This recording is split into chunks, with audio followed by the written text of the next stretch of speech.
Shane Martin in the honors program. The title of this presentation is Wind Energy at Thiel College, Thinking Globally While Acting Locally. All right, thank you. Now, before I begin, I would like to allow a special guest to speak. You may know him as a very intelligent physics professor who is always working towards unlocking the secrets of the universe. But Dr. Hecking is a secretly accomplished poet who wrote a poem for this project. So I'm pleased to introduce Dr. Hecking as he recites his masterpiece, Ode to a Wind Turbine. Ode to a wind turbine. Up high and swiftly spins the blade. Although a lot of noise is made, and quite annoying flickers shade, it's more than just a wind charade. 'Cause fossil fuels we will evade. We mount a great resource crusade. Full-size truck owners we dissuade from guzzling gas like Gatorade. Coal has its welcome overstayed, since solar power comes to aid, plus geothermal plants well laid.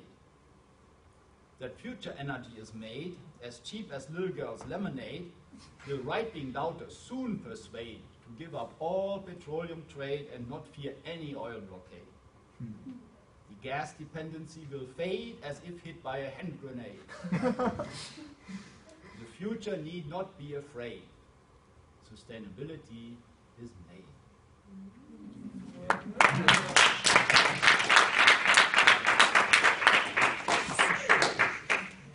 Thank you so much, Dr. Hecking, for that enlightening poetic interlude. Now, the purpose of this project is to propose how Thiel College, a small rural liberal arts institution in Greenville, Pennsylvania, may become part of the movement to improve the environment and how it may benefit from having a renewable energy source, namely wind power, on its campus. For the installation of a wind turbine, the college may be able to harness enough energy to reduce the dependency on the electric grid of one building or different parts of buildings on its campus. Now, this project originated in my freshman year honors English class, which involved thinking about installing a wind turbine on Thiel's campus. So I wanted to take this idea and expand on it for my honors project as a way to combine my engineering education with the humanistic vision of Thiel. Now, I would like to acknowledge a few people who contributed to the success of this project. Dr. Hecking was my project mentor, who helped me to create a project that was broad yet specific enough to be accomplished. He clarified my research and helped to organize the investigations and experiments that I performed. My second reader was Dr. Hall, who helped to assure that my paper was not only fluid and grammatically efficient, but also that it was well balanced between the sciences and the humanistic vision of the college. I would also like to thank Tressa Snyder for her expert research assistance, as well as Dr. Parkinson for facilitating the project process for the class. I will now discuss some of the major topics that I came across during my research, and my book is being passed around so you can see a little bit more of those details along with the sources. I first looked at alternative energies in general, and then I briefly surveyed the different types of alternative power sources, such as nuclear, geothermal, tidal, solar, biomass, hydropower, and of course, wind. I found various reasons that one form is used over another, or why one is not used as often, such as availability, safety, and cost. What makes wind power the most unique of the energies is that it's available as an infinite source of energy. Also, under favorable conditions, electricity can be produced at only 4 cents per kilowatt hour. Of course, wind speed is the primary factor of whether wind power may be implemented in an area, since power supplied by a wind turbine is proportional to the velocity of the wind speed cubed. Because of this, a system known as classes exists, which labels which areas are best suited for wind power based on the average wind speed. Areas in Class 1 or Class 2, for example, may not be ideal places for wind energy, while areas with higher ratings are. The figure here shows that Greenville is located in a Class 1 area, right there, and I was able to confirm this through tests. Now, a wind turbine, by definition, converts the kinetic energy of wind into the mechanical energy of rotating blades. In other words, wind flow directed towards the blade supplies energy to the wind turbine, which in turn generates the electricity. This established process, shown here, involves matching the output of the power generation to the voltage and frequency of the grid. Now, there are two types of turbines, horizontal axis and vertical axis. Depending on the area in which the turbine is installed, either design may be chosen. Each design may be different, but they contain the same components as shown in the following diagram over there. These parts may be designed in different ways to construct a turbine that is optimized for the wind class area in which it is installed. Now, wind energy has many benefits in addition to financial savings. Most importantly, wind turbines do not produce any greenhouse gases. Wind power also promotes energy independence. A country that utilizes renewable energy may serve as a role model for global awareness. Furthermore, people may begin to understand the importance of using energy responsibly, all while enjoying the many financial and environmental benefits associated with it. The small island of Samso in Denmark is one example where wind power has helped its people immensely. Nearly a third of the country's energy is supplied by the turbines, and the people have come together to work towards saving the environment. Wind power does have its setbacks, however. Areas with low wind speeds may not financially gain from turbines as much as areas with more frequent winds. Visually, turbines have been regarded as not appealing due to the landscapes on which they are built. Now, the sound a turbine makes has also been noted as loud and disturbing. In addition, because the blades rotate continuously at high speeds, birds and other flying creatures are always at risk. Other colleges, such as Case Western and Penn State, have invested in and successfully utilized the benefits associated with wind power, such as energy savings, increased academic and job opportunities, and personal responsibilities. So it is the hope that Thiel may soon become the next institution to embark in the many opportunities that present themselves with wind power. But first, to see if such a significant feat for the college is feasible, I performed some brief yet important investigations to apply this research. The goal for this project was to investigate the possibility of implementing wind power on Thiel's campus. For this, a small freestanding or mounted horizontal wind axis turbine could supply part of the energy for a building, as shown here. Now, two locations were considered for this project, the open area to the west of Hodge Hall and the roof of the Academic Center. Through a small series of wind speed tests, I was able to determine which of these locations would be best suited for a turbine. Also, the results of the wind tests, along with investigations of power usage and electricity bills for the college, allowed me to determine whether a wind turbine would be significantly feasible for Thiel financially. In addition to supplying power and aiding the college financially, the turbine could provide various academic and social incentives. For instance, the turbine could allow the physical, science, or global studies courses to perform investigations and research. Also, the various media outlets could do reports on the turbine, which would serve as useful information to the college and the surrounding Greenville community about the importance of global awareness. There could be setbacks, however, because Thiel is lying in a marginal wind capacity area, the financial gain might not be as great. Second, depending on the turbine's location, various disturbances could affect the faculty, staff, and students of the college, but these would be minimal compared to major construction projects. Finally, since crows are very frequent at the campus, the turbine's spinning blades could be fatal to them. Now, we'll now go into the various investigations and experiments performed to determine the feasibility of wind power at Thiel. On February 14th, Dr. Hecking and I ventured out to Pymatuning State Park to speak with Park Ranger Jason Baker about the turbine installed there, as you see here. We learned a great deal of information from how the turbine was installed to how much it has benefited the park over time. The 10 kilowatt turbine was installed in 2009 and supplies electricity to the main building. The installation required a building permit and wind tests to see if the park could benefit from the turbine. The average wind speed there was about 4.75 meters per second, and that was actually enough for a turbine to be installed there. Cost for the construction totaled about $50,000, but the main building has saved nearly a quarter of its energy from the turbine. Now, very few negative and minor effects exist from the park's turbine. First, though it is prominent to the park, the turbine is not a visual hindrance. In fact, tourists often take interest to the device and want to put one on their house. The sound from the turbine was not noticeable to me, and Jason even confirmed that noise is only heard if the blades are spinning fast from high wind speeds. Finally, Jason said that in nearly 3 years, with 6 sites across Pennsylvania with turbines, only one bat was found dead. But this is still inconclusive that it was caused by a turbine.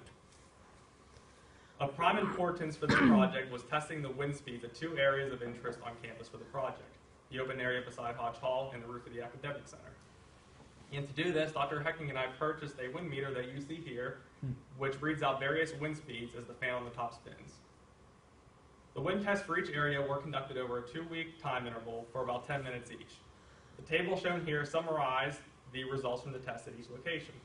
They estimated minimum and maximum wind speeds or guidelines for where the data point should lie for that test. The column that is most important is the average. As you can see, the site that chose to have higher wind speeds more frequently is the roof of the academic center, with a final average of about 3.5 meters per second or 7.8 miles per hour. From these results, I concluded that the roof of the academic center would be the most feasible location for a turbine, which may also result in fewer hindrances and disruptions. Since a turbine would be built on the roof of the academic center, it would be supplying power to both it and the science building, since the two buildings form one continuous structure. I was able to estimate the power usage and energy consumption of both buildings through a brief investigation. Tom Luciani, the college's electrician, provided me with information about items powered by electricity and their relative wattages. To confirm these figures, I used a kilowatt meter, shown here, which shows the metered or billed power flowing through the electronic devices. The table shown here summarizes the items I analyzed, the power usage for one item, the estimated number of each in the buildings, the total power usage for the items, and the total energy consumption. This investigation was the most difficult in terms of analyzing data, as many assumptions were made about how many of each item there was and how often they are used per day. These various estimations are discussed in more detail in my paper. The energy usage per day for the items was calculated by taking the total power usage, multiplying it by 24 hours for a day, and then multiplying it by a usage factor, which is basically a fraction of the number of hours that the devices are in power per day. For instance, the lights in the hallways are used about 18 hours a day, so that usage factor was about 3/4. Also, the net totals were increased by 30% to account for other electronic items overlooked in the experiment. As you can see from the table, I found that the buildings use 170 kilowatts of maximum power and around 1,500 kilowatt hours of energy per day. With the assistance of Jeannie Carey in financial services, I found a few important figures about how much the college pays for energy. While I could not obtain information on just the academic center and science building alone, I did find numbers for the intercampus collectively and made some quantitative estimations. The intercampus pays about 6.2 cents per kilowatt hour for energy, and in September 2012, I found that the intercampus paid roughly $28,000 in energy. So in 1 year, on average, the intercampus spends about $300,000 for nearly 5 million kilowatt hours of energy consumed. In comparison, considering the results from the previous investigation, the academic center and science building use and spend about 10% of the intercampus in energy. So if a 10 kilowatt turbine were installed on the roof of the academic center, given the wind speed results from earlier, it would only supply about 4 kilowatts of power. Thus, per year, about 35,000 kilowatt hours of energy would be supplied by the turbine, saving the college only about $2,200 each year. The comparison graph shown here depicts the amount of money spent between the two buildings and the entire intercampus, as well as how much a turbine could benefit the college versus how much the two buildings cost the college in energy. So unfortunately, a wind turbine may not be as financially beneficial to the college as I had hoped going into this project. But the area in which Thiel College resides and the existing conditions that prevent a significant financial gain cannot be ignored. Even though Thiel may not profit financially from the installation of a wind turbine, the many other environmental and social benefits that could result from such an investment still demonstrate the practicality of wind power. By investing in such an initiative, Thiel would still be able to act as a model to all other major institutions, especially in the surrounding area, proving that environmental change can happen anywhere, provided the proper research and approach is taken. This honors project provided me much more than just a conclusion about how and whether a small college could benefit from investing in wind energy. It resulted in an extensive education about wind energy and the process that actually occurs between the wind flowing towards the turbine and the electricity generation, as well as a personal experience of how a wind turbine works in operation. Furthermore, it demonstrated the difficulties in performing experiments and making conclusions about investigations given various limitations in the data and information collected. All of these have given me significant insight into what engineers do for these projects, which is what I hope to do someday as I continue my engineering education in a new chapter of my life at Pitt next fall. Finally, this project demonstrated that environmental awareness is always an important issue. Therefore, a wind turbine at Thiel College may demonstrate that any person or community can think globally while acting locally. I thank you so much for your time, and I will now answer any questions that you may have.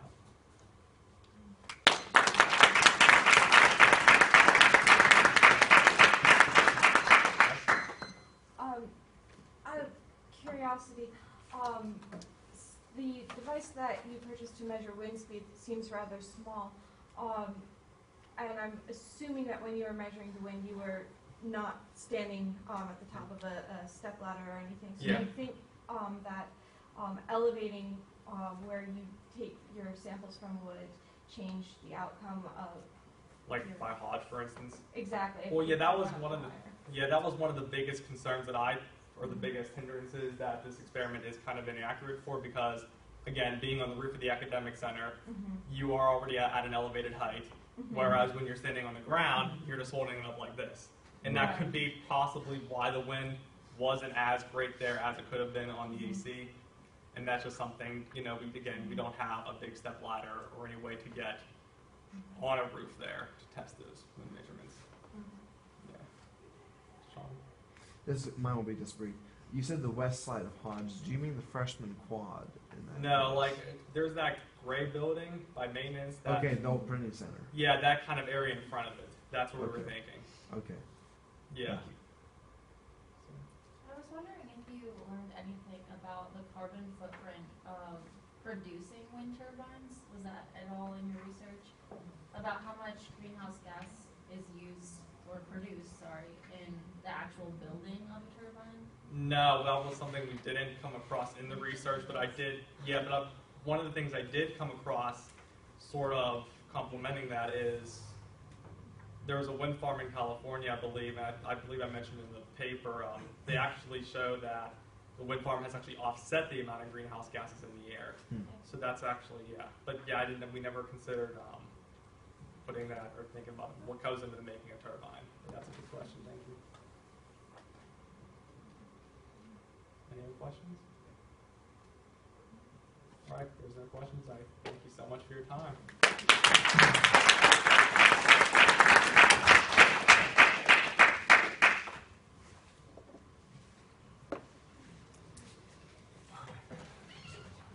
Oh, just.